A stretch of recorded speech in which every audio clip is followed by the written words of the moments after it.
محدث معاویہ بن قرہ رحمہ اللہ کہتے ہیں لقد ادرکت 70 من اصحاب محمد صلی اللہ علیہ وسلم، میری ملاقات 70 صحابہ سے، اور جس نے ایک صحابی کو بھی ایمان کی نظر سے ایک دفعہ دیکھ لیا اللہ نے اس میں جہنم کی آگ کو حرام کرا دیا۔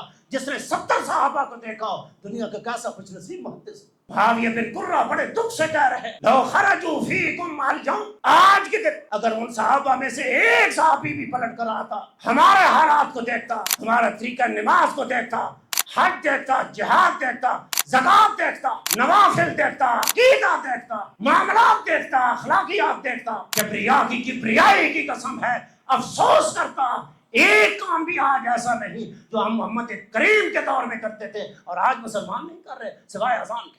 سارا دین تبدیل کر دیا۔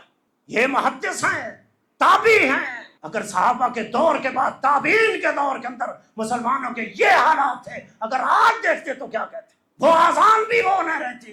ہم نے اس اذان کو بھی تبدیل کر دیا جس کے بارے میں معاویہ بن قرہ کہہ رہے تھے شاید ایک عمل ایسا ہو، اذان کا عمل شاید ایسا ہو جو بھی اسی طرح ہے جس طرح نبی کریم صلی اللہ علیہ وسلم کے دور کے اندر تھا، آج وہ بھی ہم نے تبدیل کر دیا۔